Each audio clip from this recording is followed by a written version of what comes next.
Hello, everybody. Hello, Bettina. How you doing? Hi. Hi, Eric. Hi, everyone. I'm doing great. How about you? I'm doing really well, thanks. I've Good.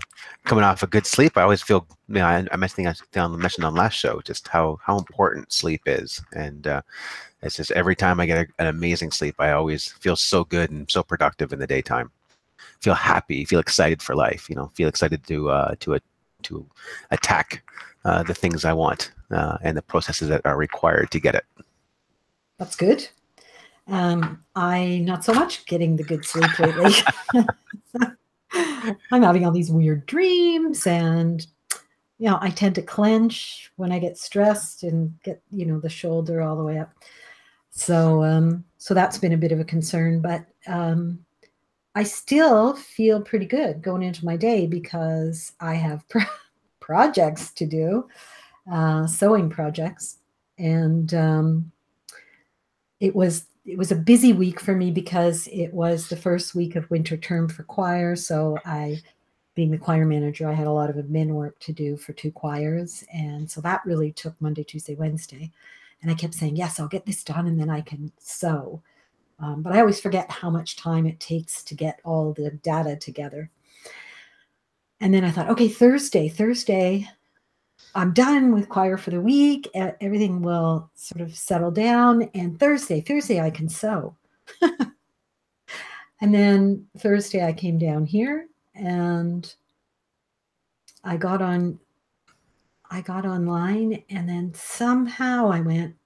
I should go on YouTube and see, or I should go to the Bernina site and see what videos they have about my sewing machine. So, because I sort of like jumped right in and sort of learned on the fly when I got the machine because I had a bunch of stuff to do.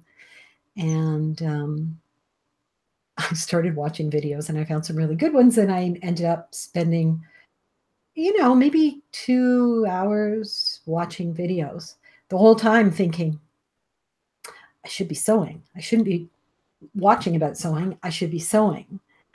But then, as I mentioned to you before we came on air, I realized that sometimes productivity doesn't mean, oh, look, here's my finished product, but productivity requires some more um, inactive um, inactive activities. That kind of doesn't sound right, but activities that are not necessarily actively productive, but knowing what I know now after watching the videos, which were excellent videos, I now am able to use my machine more productively.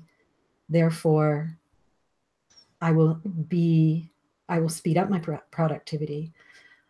So so that's kind of where I am. So I was sewing, and then, as you know, I had to rush down here because I lost track of time. Yeah.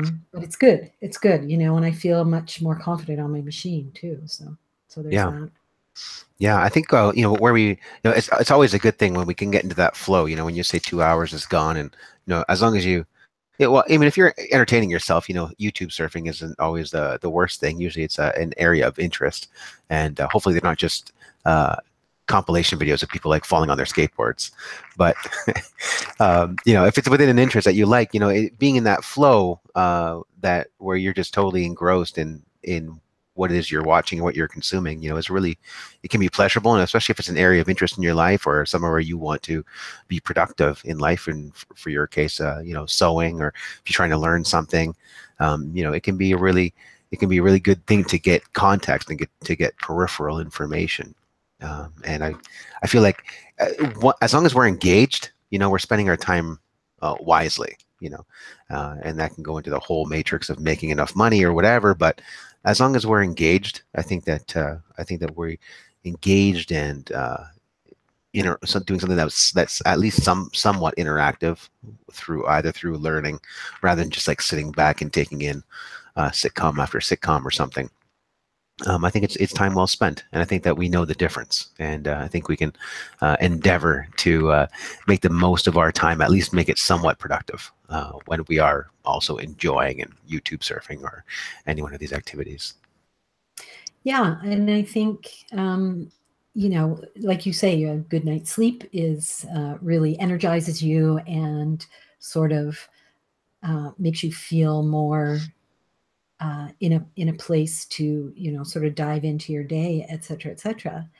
I think the same can be said for having something that you're passionate about, or creativity, or, you know, again, instead of, like, if I sit in front of the TV too long, um, I start to feel really down. It's boring after a while. I mean, don't get me wrong, I love TV. I was raised on it, you know. I mean, I was at the era where, you know, it was the new babysitter. And we spent many hours in front of the TV as kids, and I still enjoy programs, but I find as I'm getting older, I'm being more discriminating about them. And things that fuel me, things that energize me and make me feel good about myself and more confident about myself, are those things that are more creative. And so learning to use my sewing machine correctly was a part of that, you know, aiding in that whole practice. And um, I really saw the correlation between that, you know, sitting here watching videos saying, I should be doing this, I should be doing this, I should be doing this. I have many, many times had that same experience when I've said, okay, I've got to start meditating. And I'll be sitting on the couch and I'll be starting to get into my meditation, and my brain is saying, you should be doing this, you should be washing the dishes, you should be cleaning the house, you should be doing some sewing, you should be doing this, you should be doing this. And, you know, thinking that I'm not being productive and that I won't get anything done because I have been sitting there doing, you know, basically nothing in my meditation. You know, meditation, journaling, any of those things that are really helpful for inner examination and transformation and mindfulness. And I, you know, I've really come to understand that it doesn't keep you from doing the things, accomplishing the things you want to accomplish. I think it puts you, meditation does, or journaling, puts you in a place within yourself where you are much more able to tackle the things, you know, the to-do list that you have for the day, the projects that you have, whatever it is that needs to get done, because you're in a better place, you're in the flow, you're very much in the moment. And, you know, I've noticed it myself that when I'm feeling rushed and stressed and everything else, everything goes wrong. You know, when I've tried to rush when I'm sewing, instead of just being in the moment of it, when I feel pressured and rushed, oh, the fabric gets caught, the bobbin doesn't work, the threads all messed up. And that's because, you know, I'm putting the wrong energy into it. If I come to it with that energy of, I will sit down and I will do as much as I can in the time that I have, it makes a huge difference. It really does make a huge difference. And I think that meditation can also bring us into that place of being very present with what it is we have to do, and taking us out of that crazy chatter that our mind loves to throw at us. Yeah. Yeah. Yeah, we have that resistance, especially when we feel like we've, I mean, who doesn't suffer from a little bit of procrastination in some area of their life? And when we think of the idea of anything, of working out is even included in this, or meditation or journaling, and we have that resistance in our mind. It's like, oh, your mind almost fights you, where it's like, I don't want to slow down. I don't want to sit here, lay here, work out, journal for 20 minutes, for 40 minutes, because I can't afford to slow down. And it's not going to be pleasurable for me. It's almost like your brain tells you this. And it's really quite this funny internal struggle. But like you say, when we meditate, when we journal. It just clears so much of the internal mess that gathers. It doesn't even have to be big things. It can just be daily mess or a couple of days worth of mess. And when we can sit down and we can meditate, and it's almost like you take like the train off the track of where it was going, and you're like, okay, it's almost like you have like this. You're like God, and you have this train of where your thought trains and your energy can go, and you can pick up the train when you meditate, and you can actually think about where you actually want to put it again. It's so far down one track of thinking, or it's so far down one track of I should do something. I love Tony Robbins' expression. When that happens to you, just shit all over yourself. Yeah, that's a good one. And you get to actually pick up the train, and you get to like choose which track it goes on. But it does take that maybe first 5-10 minutes to clear the stuff out, whether it's through journaling, whether it's through meditation, whether it's through running, or whether it's through walking, or whatever it is that you do. And then it lets you, when you're done, choose, like, if your highest self, your best decision making, chooses which direction you want to go and put your energy in. And it's just so much more effective and so much more productive. And to your last point, it makes it so much easier just to sit down and do what you can. If you got 35 minutes, if you got 2 hours, whatever it is, you just sit down, you do what you can, and it feels good. Not only are you more productive, not only do you have in your mind a more clear idea of what your goal is, but it's also more enjoyable just to act and be productive in that space where you're not resisting, where you're not rushing, where you're not fighting yourself, where you don't have an internal dialogue, where you're able to get into flow and just be entirely engrossed in the task at hand. And it is a task that is leading you to your highest goals because you're able to clear out that space, and you're able to think, and you're able to decide what will actually be the best use of your time, and then go forward with no resistance. And it just feels fantastic. It just feels such a better way of living life, and we'll create better results, and we'll create more creative results, and we'll add to our life and to society as a result. Yeah, it really does put you in that flow, and you might even find you like your job better because you Right. aren't going into it with such high expectations of yourself and all that chatter. It's the same thing, when you can't go to sleep at night. It's that whole idea of, this week, because it's been busy, I have been, and I never have trouble falling asleep. So it's got to be pretty bad if I'm having a little bit of trouble falling asleep. But I know that what happens is that I start to, run that litany in my head of all the things that I have to do, within the next couple of days, or, on a timeline. And it just keeps running around. And I find that if I just get up, get a notebook, write down everything that I have to do, and close the book, I'm asleep within minutes. Because, like you said, you've dumped it somewhere. Now it's there, and I think the worry is we're gonna forget something, or why do we have to worry about it at 11 o'clock at night when the lights are out? Well, that's the first time all day that you've probably had the space to think about anything. Right. To have worries and concerns come up. And that's probably not the best time for it to be the first time you get that, which is another reason why meditating in the morning can really help us to get rid of some of what's been piling up. Because you can do a type of meditation where you are able to sit and look at things and just be aware and recognize how unimportant the worrying about them is, so that you can sort of free yourself.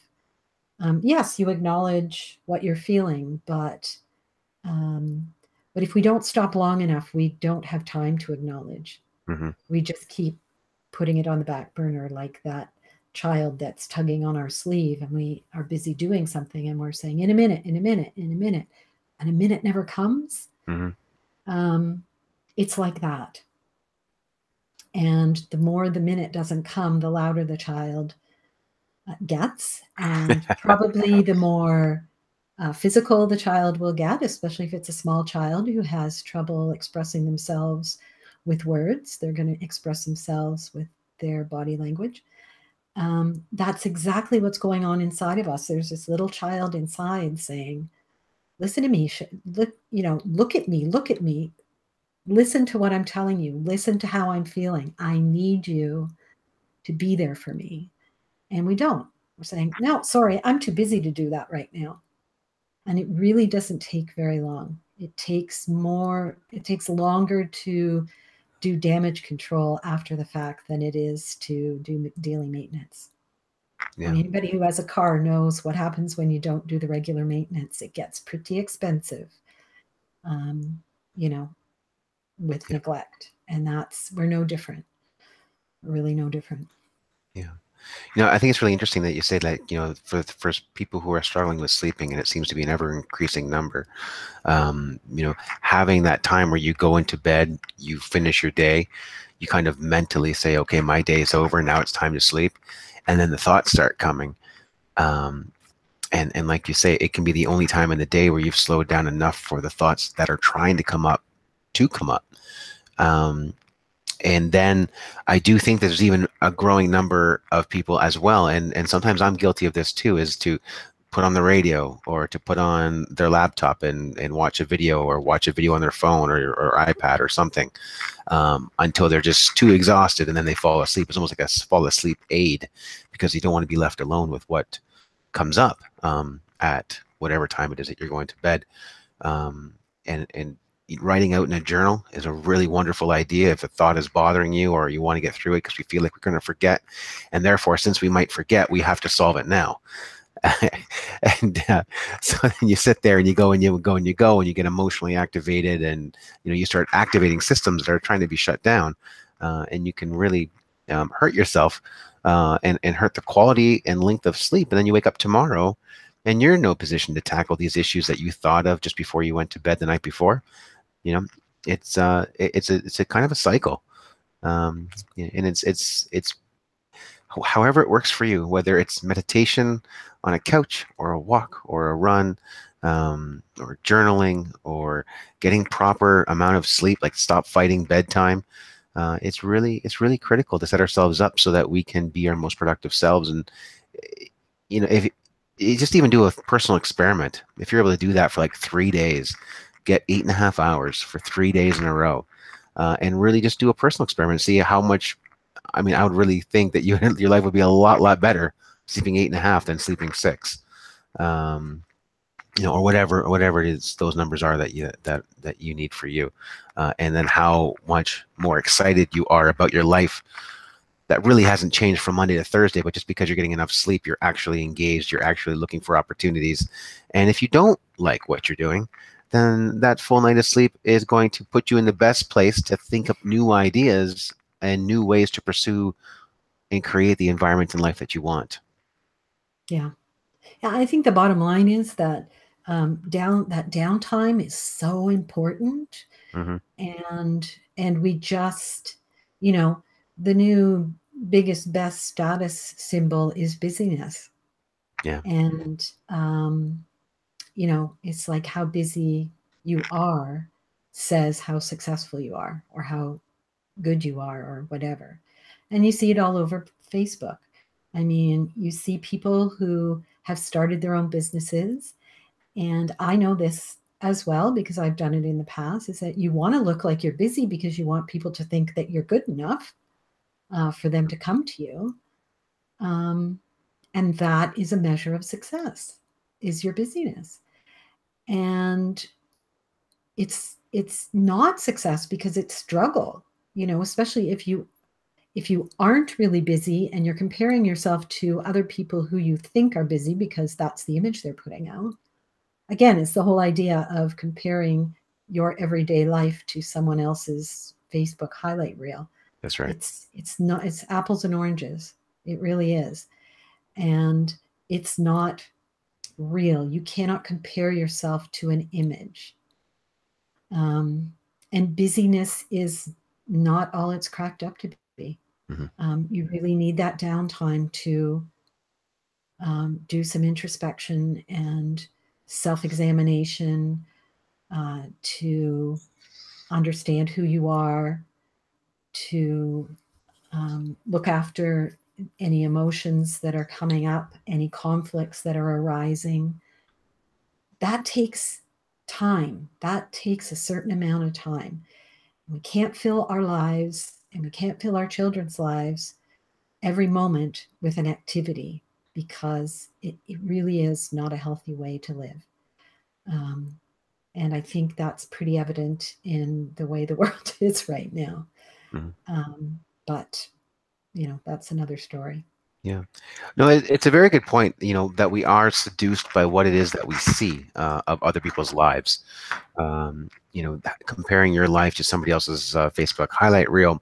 And I know you've said that on this show a number of times, and it's so true. And the premise holds. That's why it's so important that we are careful with what it is that we consume. I mean, first and foremost threat is advertising, but it's just everywhere, everywhere it's placed. And it can be on Facebook, or it can be Instagram, or it can be television, or it can be movies, or it can be gossip magazines, or whatever. We have to be really careful what we bring in, because there's something going on in the subconscious that is lodging all the symbols of success that are being thrown at us.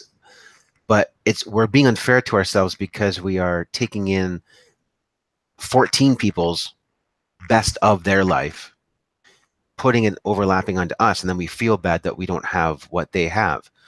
And what's even worse is that sometimes we can dig ourselves a hole with this, because then we will try to either spend or appear falsely that we are succeeding at somewhere close to the same levels of all these people that we're cherry picking in our lives. I was out for lunch with my brother on Monday, and he listens to the Gist NPR podcast, and they were talking about this. We talked about it at Christmas a couple shows ago, about household debt escalating and escalating and escalating. And they're talking about why our culture, Western culture, is so averse to saving, or why we're spending so much, while we're taking on so much consumer debt. And maybe some other cultures have more of a principled upbringing or values of saving. And the point that was brought up was that, back 80 years ago, we could look out our front window and we could see our neighbor's farm, and we could see all the horses and the cows and the goats that they had, and be like, they've saved a lot. They have a lot of assets, and that would go into our head, well, maybe I should get some more assets. But now we look out our front window and we see our neighbor's new BMW, or we see this neighbor over here just redid their kitchen, or this neighbor here just went on vacation. And so we don't see what they're saving, we see what they're spending. And then it goes into our head and we think, I don't have enough of what they have. And it was a very interesting point. And to your point about comparing your life versus somebody's Facebook highlights, yeah, when we see people go and post 70 pictures from Cancun, or we hear some news of some awesome thing that happened in their life, but we don't see what goes on behind the scenes. And that's why meditating and journaling and getting enough sleep and slowing down and taking times and going inside and introspecting and asking ourselves what it is that we want, so that we can better decide what pursuits we want to pursue in life, rather than being tugged by how we want things to, we have an intrinsic need for fairness. We have an intrinsic need to be as good as somebody else, of this equality. But we can start taking in from sources that actually do us a lot of harm, because of the ways that we're going to have to compensate to appear that way to ourselves, and we project how we appear to other people. And that's why it's so important to slow down and decide for yourself where you want your energies and where you want your productivity to move in the direction of. And it's so much more streamlined. And when you know that this is really what it is that I want, and you're moving in that direction and you're making that progress, you get a tremendous amount of internal peace and satisfaction. Yeah, I think you said that very well. I think that that having that downtime is the thing you need to really live your life from a more purposeful place. And when I say purposeful, I don't mean, oh, I have to find my purpose. I have to. Am I a teacher? Am I a healer? Am I a doctor? Am I? it's not even necessarily that. Is what is it that you really, what is it that you want to be feeling, and what is it that I need to do in order to feel that way? And I think above everything else, the one thing we want to feel is peace. And we go about it in so many strange and interesting ways. And we try to find peace in that veneer. And peace is much deeper than that. It's not something that's found in an image or a pretty car or a new flashy kitchen.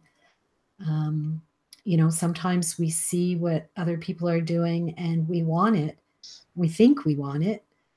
And it might not be anything that I had ever dreamed I wanted in my life, but that feeling of lack is dogging us, and we really, you know, we're trying to keep one step ahead of it, and Mm-hmm. you know, we're never going to outrun it until we turn around and face it. Mm-hmm. So Yeah. just You know, something to think about. yeah. That's really funny. It makes me laugh because you know, in some of my downtime, I like to play.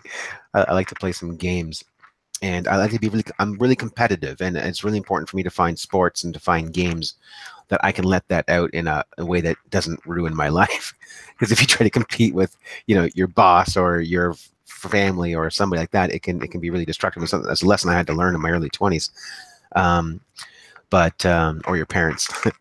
um, and like you say, that feeling of lack will not leave you. You can try to run from it. You can try to sate it. But that feeling of lack is like a bully. And until you turn around and face it, it's going to dog you your entire life. That feeling that I don't have enough, I'm not enough, I'm not good enough, I don't have what it takes, or I don't have the things that I want to have at this point. And you're just kind of constantly be being chased by this feeling of lack until you turn around uh, and face it and stop it and look at it and say, you are not, you know, where you serve me, I can use you, and where you don't serve me, I'm not going to choose to listen. And you know, there's a game that I like to play, and it's hilarious. Somebody will be doing something, and then you go to attack them, and they always run. And every time they run, it's the wrong decision. What they need to do is they need to turn and fight, but they just get scared. They just get scared that something's going to be taken away from them, or they're not going to feel something. And it's funny to watch human psychology when it comes to competitive anything. Um, until you turn around and puff up your chest, the bully will not leave you alone. And it's funny, you just live your whole life like that, and it doesn't feel good. It doesn't feel good to be chased by lack. Yeah, I mean, they put it really well in sports terms. The best defense is a good offense, isn't it? There it is. There it is. You know, perfect. Thank you for summing that up as I was trying to reconcile two worlds, but having the same behavior go on in them. And that's exactly it.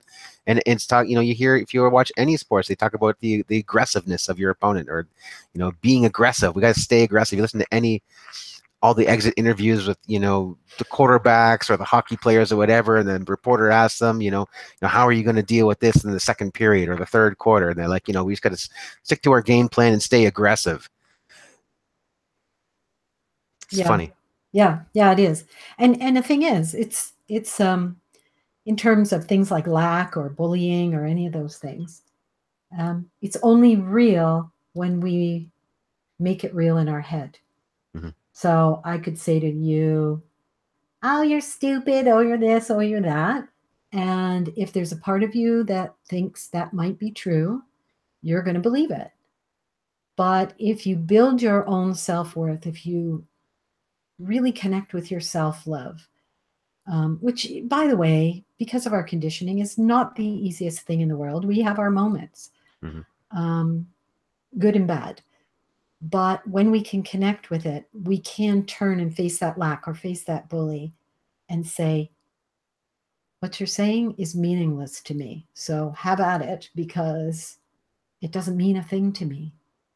And it doesn't hurt me because I don't believe you.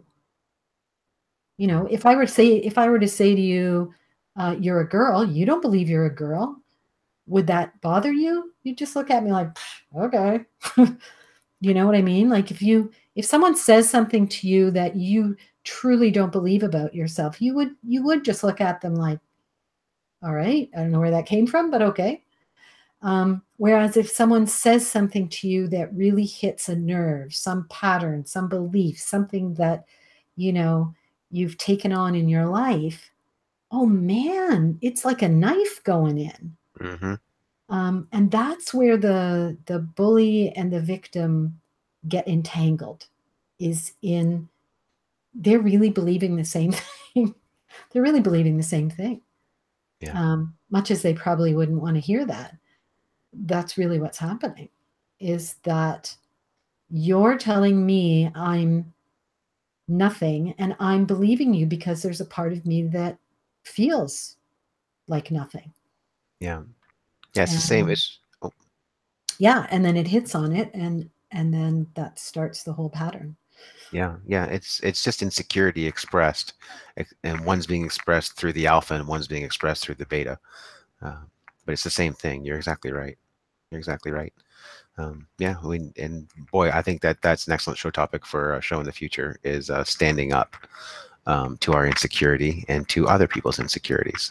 And I think we could be much healthier individuals and society if that was taught and encouraged in all of us. Yes, and a good example is just recently Sarah Silverman. Yes, Did I you saw see that. that? Yeah, that went viral. It's an excellent example of how to communicate with a bully. Yeah, I thought it was amazing, yeah, and good for her. yeah. She's wonderful. Yeah. Yeah. So Um, well, we are way past our time. Bettina, if you would start us off with a meditation then into our weekend, that'd be beautiful. Thank you. yeah, that would be great. Let's close our eyes and take a deep breath, breathing deeply into our lungs and our diaphragm, feeling our belly as it moves in and out with the inhale and the exhale. Feeling ourselves anchored deeply in our bodies, feeling our feet connected to the ground, deeply rooted, feeling the sensations of our body in our chair or wherever it is that we're sitting, being aware of everything that is around us, sights, sounds, smells, feelings, pains, whatever it is. And then just move a little bit deeper into yourself. And pay attention to any emotions that may be resting, waiting to be acknowledged, noticed, felt.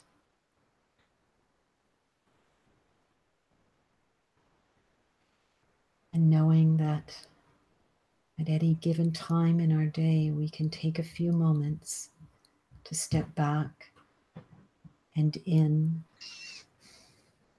to take note of what is happening, especially if we're particularly stressed or irritated.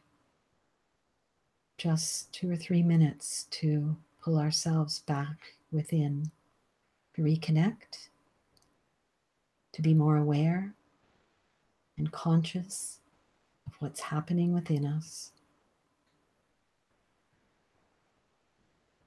It is the most healthy thing you could do for yourself,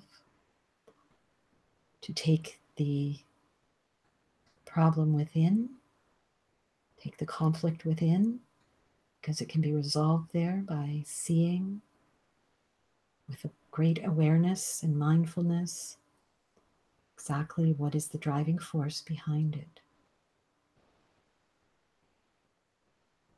Breathing in, giving ourselves permission to feel whatever is there.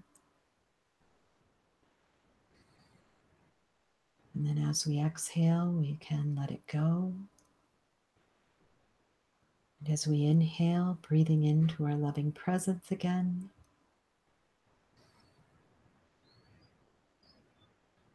Breathing into loving presence one more time.